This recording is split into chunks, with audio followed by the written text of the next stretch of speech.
जिस तरीके से आपको याद होगा कि भारत के संविधान में एक आर्टिकल है, आर्टिकल 14।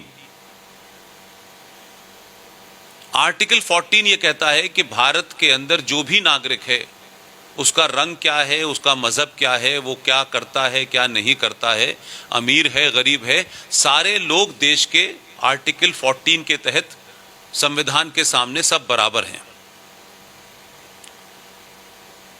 लेकिन उसी समय जब ये प्रक्रिया चल रही थी, उसी समय आर्टिकल 14 को वायलेट करते हुए आपने देश में 25 से 30 तक आर्टिकल बनाए, आर्टिकल 30 बनाया और उसमें से कहा कि इस देश में मुसलमानों को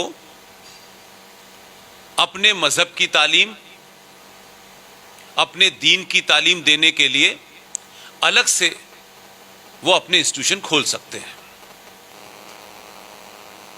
इसी तरीके से देश को बिना बताए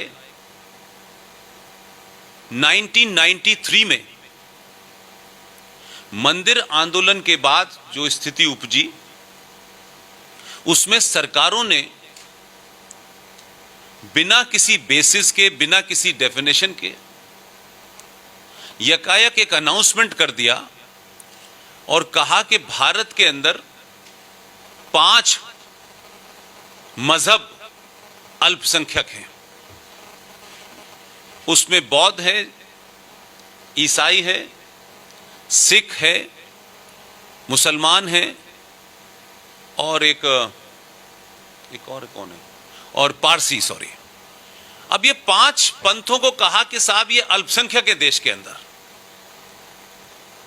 और उसके फौरन बाद ही आपने नेशनल कमीशन फॉर माइनॉरिटीज बना दिया। आपने भारत के संविधान को ब्लेटेंटली फिर दोबारा से इरोड किया, उसकी फिर अवहेलना की और ये 1993 में बन गया और ये चल रहा है। हम लोगों ने जब सरकार से आरटीआई लगा के ये पूछा कि इनको जब घोषित किया गया, पारसीज को, सिख को, बौद्ध को, क्रिश्चियन को और मुसलमानों को, तो व्हाट वर द बेसिस, किस बुनियाद पे आपने कहा कि ये माइनॉरिटी हैं? कोई तो बेसिस होगा। तो हमने यूएनओ के अंदर जो माइनॉरिटी की डेफिनेशन है, जो उनके चार्टर में माइनॉरिटी की डेफिनेशन लिखी हुई है, उसमें लिखा हुआ है कि टोटल पॉपुलेशन का 1.5, चाहे वो लिंग्विस्टिक हो, चाहे वो रिलीजियस हो, वो माइनॉरिटी माना जाएगा। ये यूएनओ का लॉ है। जब हमने यहां आरटीआई के माध्यम से पूछा तो सरकार के जवाब में यह आया कि 1993 में जब 5 पंथों को माइनॉरिटी घोषित किया गया, तो ना तो उसकी कोई परिभाषा तय की गई है, ना ही कोई उसका बेसिस तय किया गया है, सिर्फ ये एक अनाउंसमेंट कर दिया गया।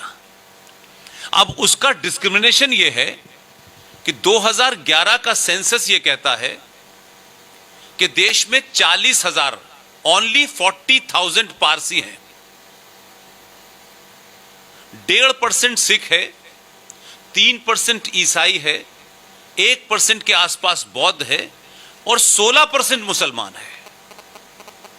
तो सवाल यह उठता है कि सरकार ने एक गैर संवैधानिक काम किया कि संविधान की जो धारा या रूह है या उसकी आत्मा है कि जब सब बराबर हैं, तो फिर ये अलग अलग रेवड़ी क्यों बांटी गई? तो सरकार की आरटीआई में आया है, हमारे पास कोई इसका बेसिस नहीं है, ना हमको इसकी डेफिनेशन पता, ना सरकार के पास कोई इसका इस किस्म का कोई दस्तावेज है। अब उसके बाद आगे चलिए आप, फिर 1995 में आपने वक्फ प्रॉपर्टी एक्ट में अमेंडमेंट कर दिया और वहां से फिर आप आगे चलें तो पता चलता है कि 2005 में पाकिस्तान पंजाब शहर के चकवाल डिस्ट्रिक्ट में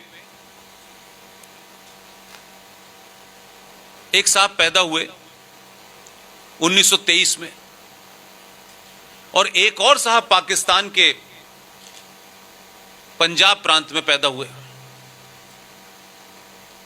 ये दोनों लोग पार्टीशन के वक्त भारत आ गए। ये पृष्ठभूमि इसलिए बता रहा हूं ताकि आप उसको समझ सकें। कि कोई फैक्ट आपके पास गलत नहीं हो। उसमें से एक देश के प्रधानमंत्री बने 2005 में, और एक साहब दिल्ली हाई कोर्ट के चीफ जस्टिस होकर रिटायर हुए।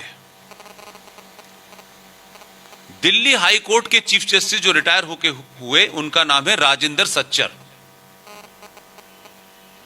और जो साहब चकवाल डिस्ट्रिक्ट पंजाब से आए थे और भारत के प्रधानमंत्री बने, उनका नाम था मनमोहन सिंह।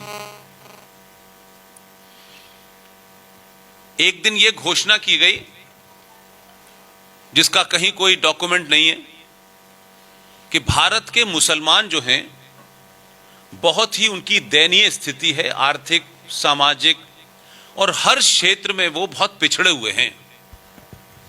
लिहाजा बातों बातों में राजेंद्र सच्चर साहब को यह जिम्मेदारी सौंपी गई कि आप पता लगाएं कि मुसलमानों की स्थिति क्या है। और उन्होंने एक रिपोर्ट बना के दी 2006 में, और उस रिपोर्ट में बहुत सारी बातें की गई और रिपोर्ट के ऊपर अमल शुरू हो गया। और आज सच्चर कमीशन के तहत 5,500 करोड़ का बजट है जो मुसलमानों के अपलिफ्टमेंट में खर्च हो रहा है। आपने उसका फिर दोबारा से संविधान का वॉयलेशन किया। लेकिन इस सच्चर कमेटी की रिपोर्ट में जो तथ्य सामने आए हैं कि कोई भी ऐसा प्रस्ताव जिसे संसद पास करे, कोई भी ऐसा प्रस्ताव जिसे संसद पास करती है तो उसे राष्ट्रपति के साइन होते हैं, तब उस पर अमल होता है। सच्चर कमेटी के बारे में ना तो वो पास हुई है, ना ही राष्ट्रपति के उस पर साइन हुए हैं। लेकिन 2005 से एक तरफा भारत के संविधान के आर्टिकल 14 को रौंदते हुए एक खास मजहब के लोगों को सिर्फ इसलिए कि वो वोट बैंक है, आपने माइनॉरिटी कमीशन दिया, आपने सच्चर कमीशन दिया, फिर 1995 में आपने वक्फ बोर्ड कानून दे दिया, और 2013 में भारत की संसद ने वो कानून पास कर दिया। तो वक्फ बोर्ड जो है, उसके एम्प्लॉय पब्लिक सर्वेंट कहलाते हैं।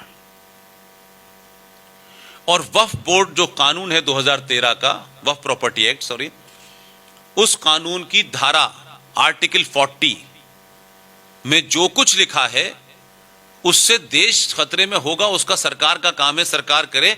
मैं जिस मामले को मुद्दा बना रहा हूं वो ये है कि इससे राष्ट्र खतरे में है। वक्फ प्रॉपर्टी एक्ट 2013 की धारा 40 ये कहती है कि वक्फ बोर्ड के 2 कारिंदे, क्लर्क, इस देश में किसी जगह भी खड़े होकर के, राष्ट्रपति हो या अंबानी का घर हो या कोई जगह हो, अगर वो ये महसूस करते हैं, सिर्फ उनको महसूस करना है, कोई डॉक्यूमेंट नहीं दिखाना है, कोई प्रूफ नहीं देना है, इफ दे फील कि this particular property belong to Waqf board, तो धारा 40 का अगला लाइन ये कहता है कि वक्फ बोर्ड के वो 2 कारिंदे, they will order the competent authority of that area, whether it is district magistrate or SSP or SP or SHO or municipal corporation, to vacate this place within 24 hour or 48 hour or 78 hour and hand over the key to the Waqf board. इसमें जिस आदमी की property है, उसके पास उस property के कागजात के अलावा तो कोई और प्रूफ है नहीं। लेकिन उसमें जो आगे बंधन है वो ये है कि एक शरीफ आदमी उन कागजों के साथ कोर्ट जाएगा। वक्फ प्रॉपर्टी एक्ट 2013 ये कहता है कि हाई कोर्ट उसकी सुनवाई नहीं करेगी, और जिसकी प्रॉपर्टी छीन ली गई है इस इल्लीगल कानून के तहत, वो दोबारा से वक्फ बोर्ड ट्राइब्यूनल में जाके अपील करे। तो उर्दू में एक कहावत है कि जो आपके कातिल हैं वही आपके मुंसिफ भी हैं। अब इस एक्ट के माध्यम से पूरे देश में 2013 से लेकर 2021 तक एक नया फैशन इस देश में चला है और आम जनता ये समझती है कि ये पुलिस का काम है। ये पुलिस का काम नहीं है। हाईवे पे मस्जिद, हाईवे के नीचे मजार, सरकारी जमीन पे मजार, इलेक्शन कमीशन के बराबर में मजार, रेड क्रॉस रोड पे मजार, एयरफोर्स भवन के सामने मस्जिद। उनको ये प्रूफ नहीं देना है कि ये हम क्यों बना रहे हैं, बस वो मानते हैं कि वक्फ प्रॉपर्टी पे बनी हुई है। इसकी जिंदा मिसाल आप लोगों के संज्ञान में आई होगी, इसलिए कह रहा हूं